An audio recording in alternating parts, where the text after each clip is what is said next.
Okay, now I think we've legitimately covered everything that's in the control panel of the virtual page station. I haven't yet showed you the PA router's control panel. Let's open this up. Here we have the management and resources of everything that's happening in your PA system. Let me zoom out just a little bit so you can see the whole thing. You'll see that it is noted in rows. Each of the rows is a different zone, and this is one of the reasons why it was really important to go and define the names of those zones in the administrator earlier, is because that gets propagated down here as well, so you don't have to guess what each zone is. You can't change this. This isn't a label that I can type into. This comes from the administrator. Generally speaking, for each of these zone areas, you're getting some gain control over what's happening in that area. So here's my main output for each zone. For all of zone 1, I could choose to mute the entire zone. I could choose to change the gain of everything that passes through that zone. I could also choose something called squelch priority. Squelch priority allows you to say that certain levels of announcements will not play in this zone. So let's say that you are in the executive boardroom and you're in a meeting. That executive boardroom might normally get that food truck announcement that I talked about earlier, but if it's an important meeting, I don't think we should be interrupting it with the food truck announcement. So you change the squelch priority. And I say, hey, anything at this level and lower will simply not be played. If it tries to come in, it gets squelched. It gets smashed down, does not get played. If you put your squelch priority at the highest priority, then nothing will ever play in this zone. Don't do that. No, that's a bad idea. But this is a way of just making sure that different areas can get access to different types of announcements, regardless of whether or not someone is trying to page them. You can say, no, whenever the conference room is active, we're going to change the squelch priority in this room with some control logic to make sure that it is emergency announcements only. And then once the conference is over, then we change the squelch priority back. You do all that automatically.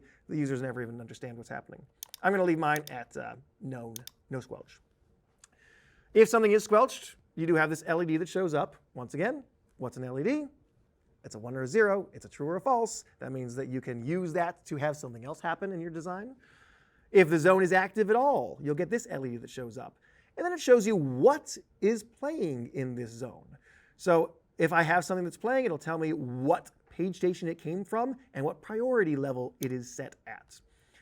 And then you have some general control over the gain of everything that comes through that zone. You can mute all pages, you can change the gain of all pages, mute all messages, change the gain of all messages as well. I'm going to just show you this really quick. So I'll once again launch that announcement from my page station. We can see now that zones 1, 3, 4, and 5 are getting that. I'm going to mute this just so you can see it rather than hear it. I can see all 3 of these are coming through. If while that's playing, I go to my virtual page station, and I'm going to send a high priority announcement as well. Actually, I'll do it the other way around. I'll send a low priority message just to zone 3. I'll play that. We can see that that is occurring here. Then I'll launch this higher announcement from the physical page station. Boom, you can see that it got interrupted, and now we're playing the higher one instead.